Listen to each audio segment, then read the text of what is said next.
Please let me know if I am audible. You can see my screen.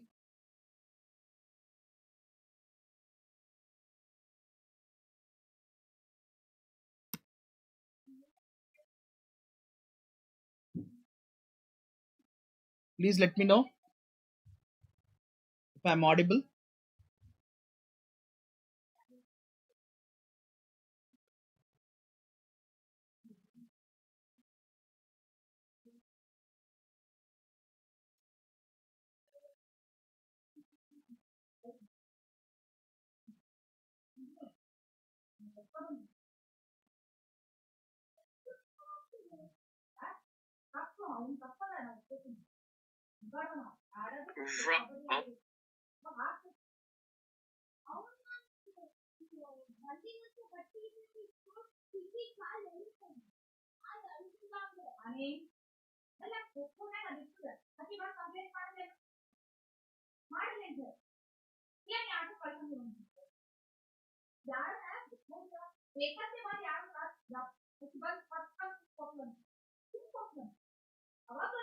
Am I live? Yeah. So yes. So I welcome you all to this session of discussion of test for general pathology. So good evening, everyone. I hope you have already seen the paper. You have solved the paper. It was very simple. So most of the times, usually you tend to get such questions only in the examination. Okay. So let me start with the first question here. Let me start with the first question. The first question states that during the reversible cell injury, which ultrastructural change is commonly observed in the mitochondria? We have already made a table during our discussion with general pathology. In general pathology, what are the changes that you see in reversible cell injury? What are the changes that you see in irreversible cell injury? That difference usually is very frequently asked in the examination. All these are ultrastructural changes. That means electron microscopic moves. So in reversible cell injury, usually within the mitochondria, you will see small amorphous densities. Small amorphous densities. Whereas in case of irreversible cell injury, typically you will be able to see large flocculent densities. So try to understand the difference here, the terminology. If within the mitochondria, suppose this is a mitochondria, if I am able to see very small dots like this, it is a reversible cell injury. However, in case of irreversible cell injury, if I draw again a mitochondria, here they will be large flocculent like this. So this difference you are supposed to understand. Okay. So please let me know if you have any doubts in between anywhere. Yeah. Now let us understand this with the image.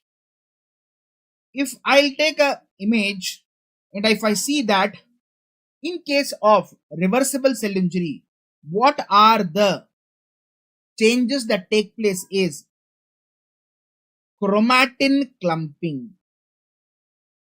Within the nucleus, you will see chromatin, and that chromatin clumping is seen. You will see increased cell size. Cell will become swollen. So cell size increases. Organelles, that is ER, endoplasmic reticulum, mitochondria, all will be increased.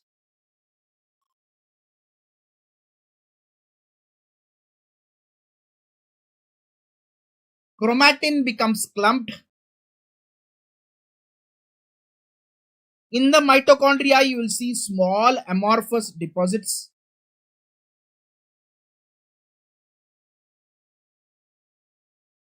And the membrane of the cell will have blebs. So this is a very frequently asked question. Plasma membrane blubbing. Blubbing means, suppose this is a plasma membrane. On the surface of the plasma membrane, there will be a bleb formation. This is what you see in reversible cell injury.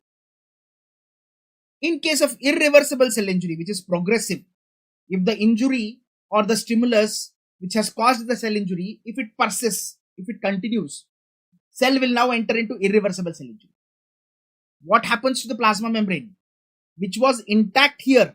Thus, there was bleb formation. Here, there will be breakdown of the plasma membrane.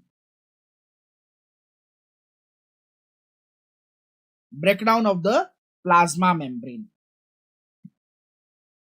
Deposits that you see in the mitochondria will be large amorphous deposits.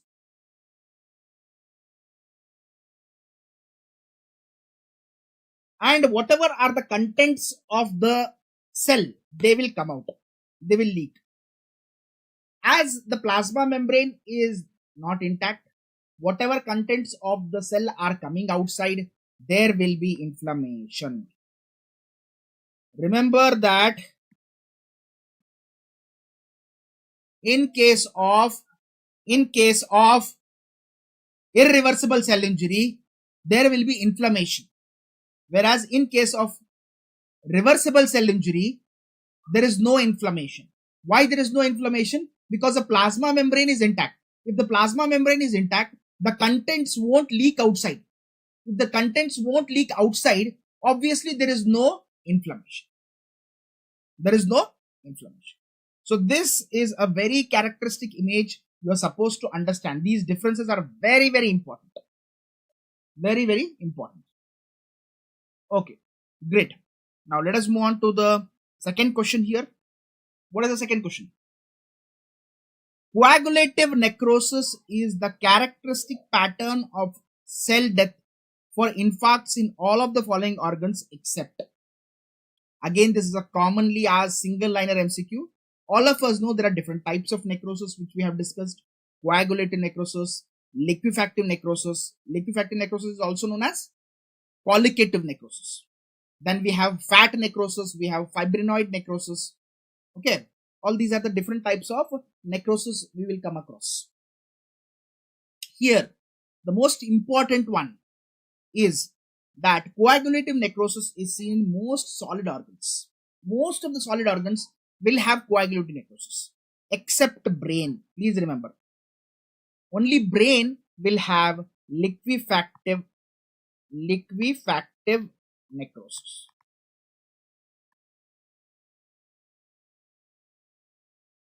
Where else can I see liquefactive necrosis? Any doubts? Please let me know. You can just type it in the chat box. Brain will have a liquefactive necrosis. Liquefactive necrosis is also seen. This is also seen in pyogenic infection. So whenever there is pus formation, you will see liquefactive necrosis.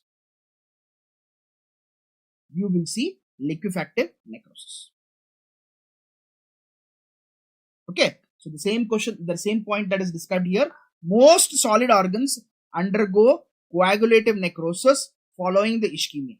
So whenever there is any decreased blood supply, there is ischemia, that leads to necrosis. Okay, necrosis is a type of cell death, irreversible cell death. All of us know necrosis is a type of irreversible cell death. Most solid organs will have coagulative necrosis except brain, the central nervous system, which will have basically the liquefactive necrosis. Okay, let us move on to the third question here. Again, this is a very characteristic question.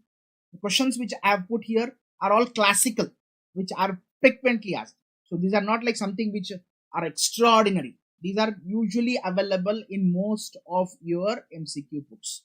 And these are the types of questions that are usually asked in a NEET paper. Now here, what is a key morphological difference between the apoptosis and necrosis? You have to understand that apoptosis causes inflammation, necrosis does not. No, that's wrong. Apoptosis will not cause inflammation. Apoptosis involves cell swelling, whereas necrosis involves cell shrinkage. That is again wrong. Apoptosis maintains membrane integrity. This is very important.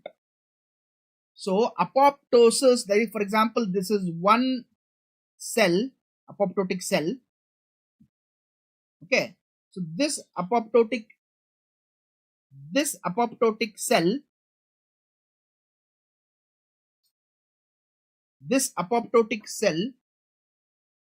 for example, this is an apoptotic cell. This apoptotic cell will further divide it into like this, small bodies, that is apoptotic bodies. They have membrane which is integral. That means membrane is intact. Membrane is not disrupted. Unlike necrosis. Necrosis is a type of irreversible cell injury where the plasma membrane will rupture. So the correct answer here is answer C. So same image which I want to discuss here. You can see here, this is a classical image taken from Robbins. You can see this is a normal cell where there is breakdown of this membrane. You can see here the plasma membrane is broken down. As a plasma membrane is broken down, whatever contents are there, all that will come outside. That is what you see in irreversible cell injury. And because of that, you will see the necrosis. However, in case of apoptosis, which is also called as programmed cell death or cell suicide, where what happens is basically the apoptotic bodies, these are all apoptotic bodies. That is what I have just drawn. These are all apoptotic bodies. And soon what happens is these apoptotic bodies, they will combine with the phagocyte. There is a phagocyte. There is a macrophage usually, and it will form something called as a phagolysosome or phagosome. Okay, and thereby this is what happens in the apoptosis. So apoptosis usually does not cause inflammation. Why apoptosis does not cause inflammation is because mainly here the membrane is intact. This is what is important. Next, let us move to the fourth question. A 55-year-old patient with a chronic rheumatoid arthritis undergoes an autopsy.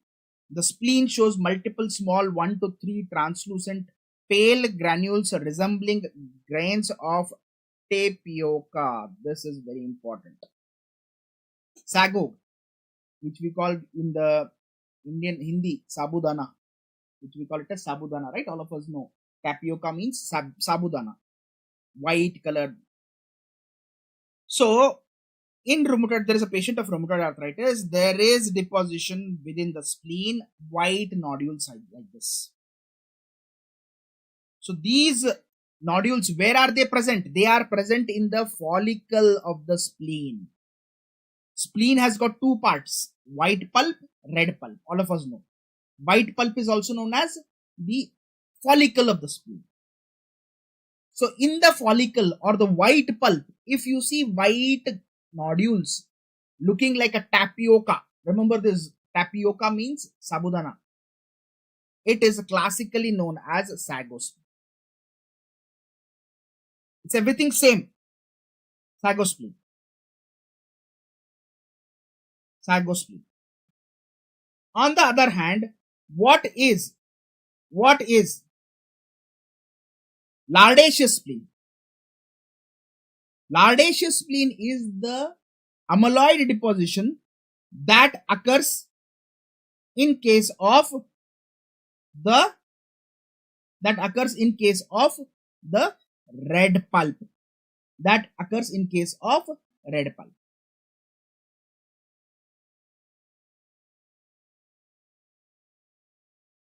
Okay, I hope you have understood this point. What is white follicle known as grain like or sago spleen, and lardaceous spleen, which involves the red pulp. Remember, they will appear as waxy areas. This is very important. How they appear? Like a waxy areas rather than discrete granules. Here there are granules, right? In sagospleen. This is sagospleen. Whereas in the lardaceous spleen, it will be waxy areas. Waxy areas. Okay, moving on to the fifth question. What is the defining clinical feature that distinguishes dry gangrene from wet gangrene? Again, which we have already seen, discussed, dry gangrene versus wet gangrene. All of us know there is the important thing called as line of demarcation. In case of dry gangrene, you will see this line of demarcation. What that line of demarcation will tell us? The area where the blood supply, till where the blood supply is there. Okay. Whereas wet gangrene, it is not like that, because there is a rapid spread of infection in wet gangrene. So there is no sharp line of demarcation. So the main difference between the dry gangrene and the wet gangrene is the line of demarcation. Line of demarcation. So this line of demarcation is absent in case of the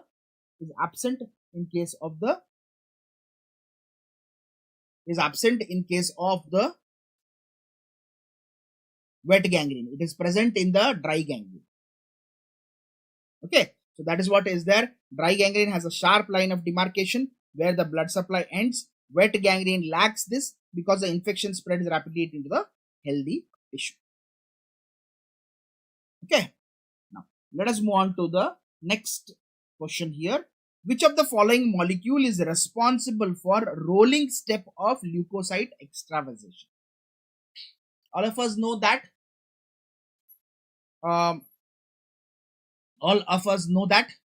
leukocytes, that is neutrophils, they will follow certain steps. Okay, they will follow certain steps like rolling, then there will be adhesion, and there will be transmigration. So certain molecules will mediate certain things. Like for rolling, what are the molecules responsible? Roll. Simple. It's English word. Roll. That means neutrophil will just roll along the blood vessel. It will just roll along the blood vessel. Now, what are the molecules responsible for this? Selectins. So P-selectin is the most common one. We have E-selectin. All these selectins are very essential for the rolling. Whereas integrins, molecules like integrins, some of the molecules like ICAM1, VCAM1, LFA1, these are the three important integrins. They are all responsible for adhesion. So what we have to remember, for rolling, what is there? For adhesion, what is the molecule? And for diapedesis, what is the molecule? And for diapedesis, it is PCAM1. PCAM1. Diapedesis is also known as transmigration. So if you see this question, which of the following molecule is responsible for rolling step of leukocyte? ICAM1. ICAM1 is not responsible for rolling. ICAM1 is responsible for adhesion.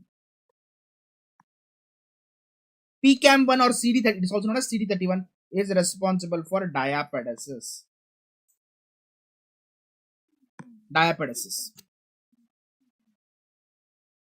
Okay. Then P-selectin, already we have seen. Yes, that's the correct answer. That is for rolling. LFA1. Again, LFA1 is also responsible for basically adhesion.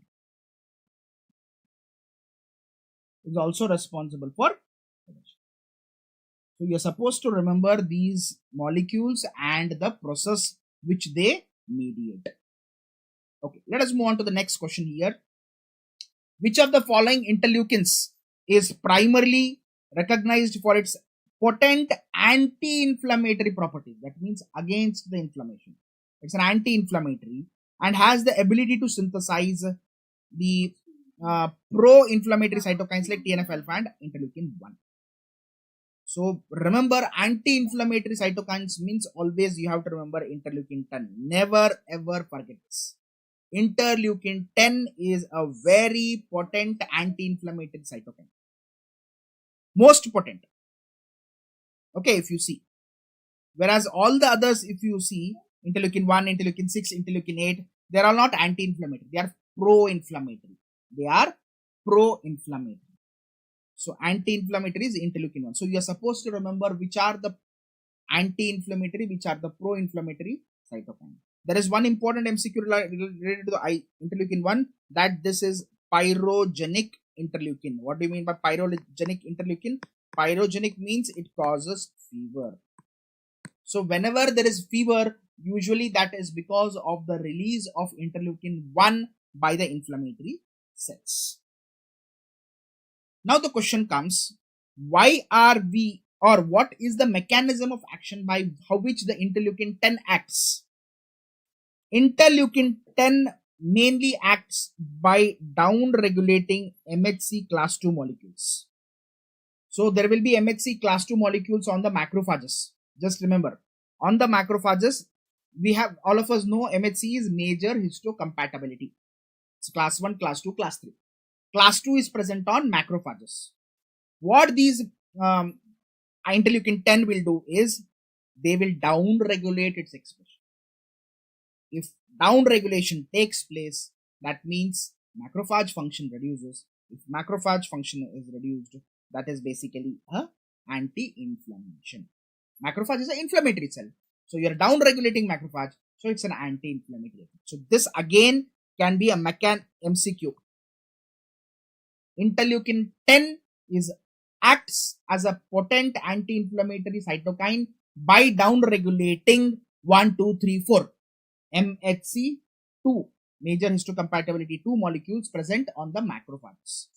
This is what you are supposed to remember. Next, in the context of pathology, a naked granuloma is defined by the absence or paucity of which cell type? All of us know what is a granuloma.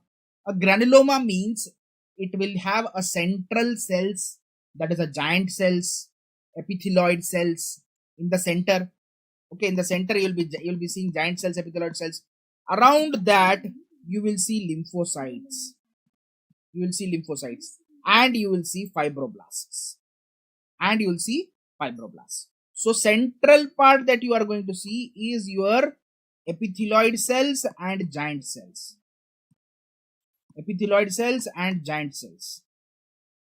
Periphery, you have basically the lymphocytes and you have fibroblast. So naked granuloma, what do you mean by naked? There is no outside rim. That outside rim of lymphocytes and fibroblasts is not seen. That you will call as the naked one. And again, this is a very favorite MCQ. Where do you see naked granuloma? Naked granuloma is typical of sarcoidosis. All of us know sarcoidosis is basically a non-caseating granulomatous condition. Non-caseating granulomatous condition. Okay, so in sarcoidosis, typically you will see the non-caseating granulomatous condition where there is no rim of the lymphocytes and fibroblast. That is why you call this as naked granuloma. Let us move on to the 9th question here. Which organism is most commonly used in standard AIIMS test? What is AIIMS test for? AIIMS test is a test done for chemical carcinogenicity. For mutagenicity of particular this one, carcinogenicity or mutagenicity, you will do this AIIMS test. Okay. Now usually you use the organism Salmonella typhimurium, mutant type of Salmonella typhimurium. So this is a classical model. Usually you will use strains, that is TA98 and TA100. Sometimes they can ask this in the INICT paper, which strains of Salmonella typhimurium are used in AIIMS test. AIIMS test, they will use basically the TA98 or TA100. Basically, what this will help us to tell us what kind of mutation is this, whether it is a frame shift mutation or point mutation. So specifically, what is this Ames test is going to test? It is going to check the mutagenicity. This is the question they will ask you. What the Ames test is responsible, or what it is main role for. Its main role is for the mutagenicity. And all of us know mutagenicity is always correlated directly with the carcinogenicity. So this particular test is going to tell us whether there are mutations within the DNA. So within the DNA, are there mutations or not? How to identify that? By using this Ames test. So I want you to remember the organism, what strain it is, what is the role of the Ames test, or what is the main, you can say the purpose of Ames test. Okay, let us move on to the 10th question. Again, it's a straightforward, simple question. Which of the following is known as a wear and tear pigment? Wear and tear pigment. All of us know that there is an important pigment called as lipofuscin. It's usually typically yellowish brown color granular pigment. This lipofuscin, remember, whenever you see more lipofuscin, it indicates aging. As age progresses, you will see more of lipofuscin deposition. Now, simple question. Why are you going to see more lipofuscin with the aging? There's a simple logic. With aging, what happens? There is more free radical damage. Whenever free radical damage takes place, whatever lipid is present within the cell membrane, there is lipid peroxidation. So because of that, you are going to see lipofuscin. So lipofuscin is basically a wear and tear pigment that is yellowish brown in color, and remember that it indicates free radical injury. This is the question they will ask you. It indicates free radical injury. Okay, good, great. Let us move on to the 11th question here. The p53 protein is often referred to as guardian of the genome. Its primary function in response to DNA damage is to understand this, let us understand the cell cycle phases. We have G1 phase, S phase, G2 phase, and M phase. So G1 will go into S will convert into G2, G2 will go into M phase, M will go into G1. So this phase, what is there? This G1 to S phase is a very, very important phase. This is called as G1S checkpoint. So here what the p53 will do is, here the p53 will act. If a cell is having a damaged DNA, what this p53 will do?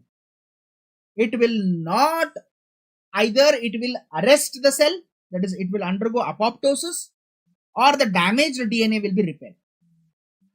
See, what you will do, if there is any damage, for example, if there is a damage to your any trouser, what you will do? Two things you can do. Either you will throw away your trouser, or you will stitch your trouser. So that function is p53 doing. Either it will stitch the DNA. Stitch means it will repair the DNA. p53 will repair the DNA. How the p53 will repair DNA? There is an important molecule called as GAD45. Remember this. This is a very important molecule responsible for DNA repair. Now, if this repair will fail, if the DNA is damaged still, if it will go into further cycles, what will happen?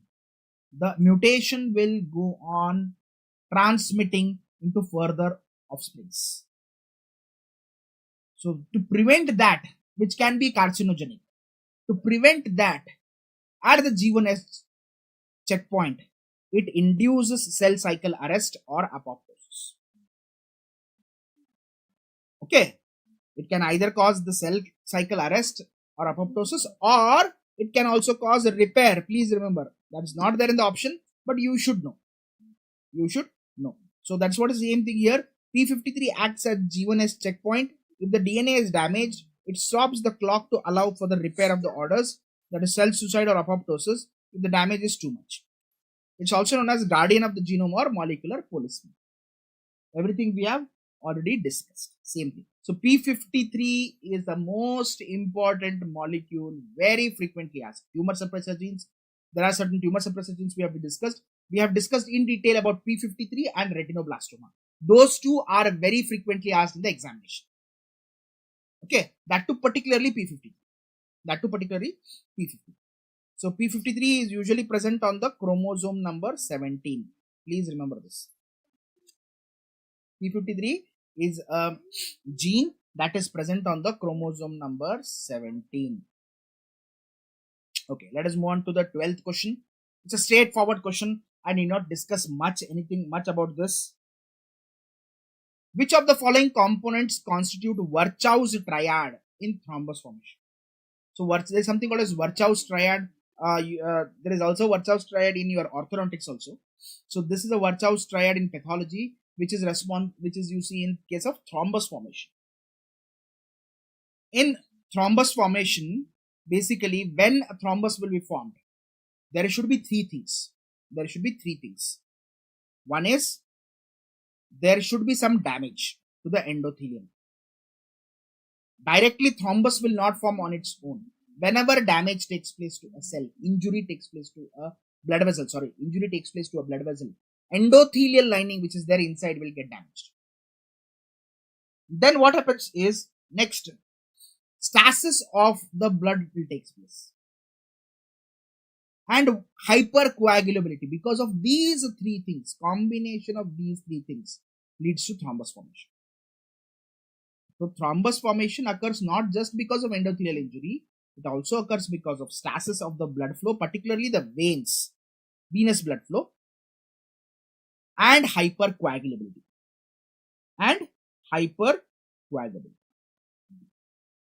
Okay, that's about the 12th question. Let us move on to the 13th question here. In the pathology of CVC lungs, what is CVC? It's chronic venous congestion. All of us know chronic venous congestion can be seen in various organs, particularly CVC lung is very favorite question. You will see heart failure cells. Why do you see heart failure cells? Why are you calling it as heart failure cells first of all? Because CVC lungs occur because of left side heart failure. Whenever you see left-sided heart failure, there will be pulmonary congestion. Because of this pulmonary congestion, alveolar macrophages, the alveoli which are there within the lungs, these alveolar macrophages will have lot of hemosiderin pigment. Those hemosiderin-laden macrophages are known as heart failure cells. So this is a very frequently asked. What is a heart failure cell? It is an alveolar macrophage which contains hemosiderin. It is seen in CVC, chronic venous congestion of lungs. What is the main etiology here? The main etiology for CVC lungs is left side heart failure. Okay. Let us move on to the 14th question. Which of the following is considered as a promoter rather than an initiator? All of us know in carcinogenesis, chemical carcinogenesis, there is something called as initiation and then promotion. Initiation is the one which induces the carcinogenesis. Main thing. After initiation only promotion comes. I have already explained this with a diagram. First initiator should be there, then promoter should act. What the promoter will do, promoters will particularly be, they are not mutagens. As such, they don't cause carcinogenesis, promoters. But they can just promote the process. The name itself will tell us, promote the process of carcinogenesis. The most common examples here are Forbol esters, which we have already discussed. Forbol esters. So you should remember that experiment also. We have already discussed that experiment where I have shown 4 images. That is first initiation, then promotion, then only carcinogenesis takes place. If first a promoter will act and then initiator will act, there won't be carcinogenesis. If only promoter will act, then also no carcinogenesis. Okay, so you are supposed to remember the sequence here. That is, what is the initiator here, what is the promoter here. Let us move on to the 15th question. Straightforward, simple question. When do you see fat embolism? All of us know whenever there is any fracture of long bones will have bone marrow. Okay, or within that you will see a lot of adipose tissue, fat tissue. So whenever there is any fracture of the this one, you will see fat embolism. That too, typically you will see it after 1 to 3 days after trauma. Typically you will see fat embolism after 1 to 3 days after the trauma to the bone marrow. Okay, this is what you are supposed to remember. All other types of embolism we have already discussed: air embolism, septic embolism, amniotic fluid embolism, what is Cassini's drivers, all those things, like the deep sea drivers, what kind of embolism you will see, all those things we have already discussed. Now, which complement system component acts as anaphylactoxin by stimulating mast cell degranulation? So, by stimulating mast cell degranulation, its answer is simple: C5A. So remember that C5A and C3A are the 3 basically anaphylatoxins. Among that, C5A is also a chemoattractant. So you are supposed to remember the here opsonins. What are opsonins? What are anaphylatoxins? C3B is basically opsonin, opsonization. C5A is basically a anaphylatoxin. C5A is also chemoattractant, basically a chemoattractant. It will attract the neutrophils to the site of inflammation. So you are supposed to remember these things. What are opsonins? What are the anaphylatoxins? Let us move on to the 17th question. Again, a straightforward single liner. That is the thing. Whenever there is wound healing, what are the steps that take place? Suppose whenever there is any damage, there is a wound, what will happen first? First thing that takes place is there will be hemostasis. That is, blood flow will stop first. That is, the bleeding will stop first. After that, once the bleeding stops, then only inflammatory cells are recruited at the site of wound. Later, now inflammatory cells are recruited. Then what happens? The cells will proliferate. Those epithelial cells will proliferate to close the defect. Now the wound is closed. Finally, there is something called as polishing. Polishing is remodeling. The wound will get remodeled. So these are the steps you have to remember. First is hemostasis. Second is inflammation. Third is proliferation. Fourth is remodeling. Okay, so that is about the 17th question. Let us move on to the 18th question. Again, a simple liner, a single line MCQ. What is the difference between a transudate and exudate? The mechanism of formation of transudate and exudate. Remember that always exudate occurs because of inflammation. Whenever there is any leaky damage, leaky blood vessel, from that leaky blood vessel, exudate is produced. Whereas transudate is not because of that. Transudate is usually occurs because of either the hydrostatic pressure is increased or osmotic pressure is decreased.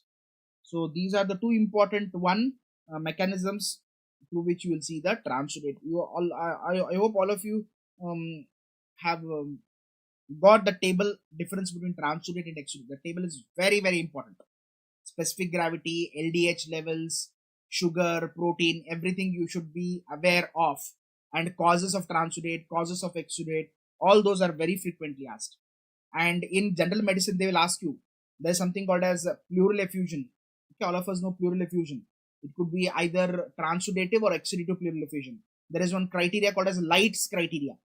Light's criteria for pleural effusion that you are supposed to remember. That comes in general medicine. So here in general pathology, you should be able to know what is a transudate, what is a exudate.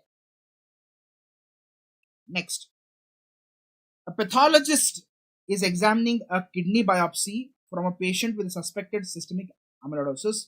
Under polarized light, Congo red stain shows a characteristic apple green birefringence. This optical property is primarily due to, that means simple liner, they are asking you, an amyloid material, how does it look? All of us know an amyloid is basically cross beta pleated configuration. There's nothing much to discuss in this, and we know that apple green birefringence is the standard gold standard test for the amyloid. Whenever you use this Congo red stain, you will see these sheets, cross beta pleated sheets. That is because of the amyloid fibrils.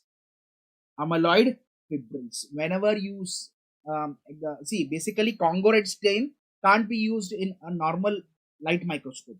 You have to use a specialized microscope called as a polarized microscope. Whenever polarized microscope is subjected, or the amyloid is subjected to that, these fibrils will rotate. They will rotate. Because of that rotation, you call it as beta pleated, cross beta pleated configuration of amyloid. So remember this combination: Congo red stain using polarized microscope, apple green birefringence. This we have already discussed even in oral pathology also. Apple green birefringence. This is what you are supposed to remember. Okay, let us move on to the last question for today's session. 20th question. E6 and E7 proteins of high risk HPV, that is 16 and 18, function by inhibiting which tumor suppressor proteins respectively? So we should know that HPV has got E6 and E7 proteins. There are two proteins here. I'll just explain this in this image which we have discussed. HPV has got E6 as well as E7. What E6 will do? E6 will cause P53 mutation. E7 will cause retinoblastoma mutation. Because of that, the patient will have cancer. So E6 causes P53. E7 causes retinoblastoma respectively. E6 for P53, E7 for retinoblastoma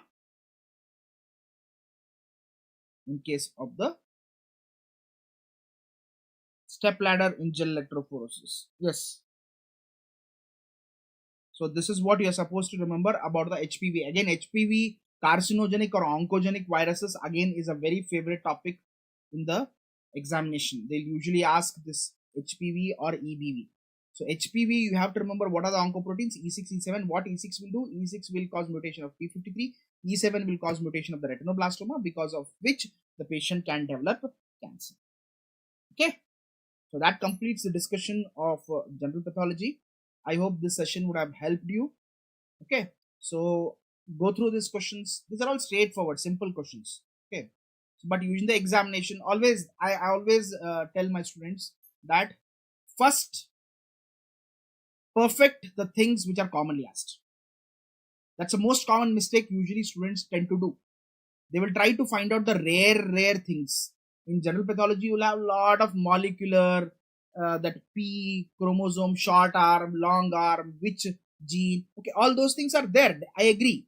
But usually 10% of the questions will come like that. Particularly in NEET, I am telling you about NEET paper. In the NEET paper, 80 to 90% of the questions will be this pattern only. So if you perfect the common things, and all these things, whatever we have put here, in this we have discussed here, all these things are there in your notes. So go through the notes, revise them, and then try to solve the various MCQs. Okay, thank you so much. So we will have such further sessions in the coming weeks for the subject of oral pathology, for the subject of anatomy, for the subject of microbiology. Okay, thank you.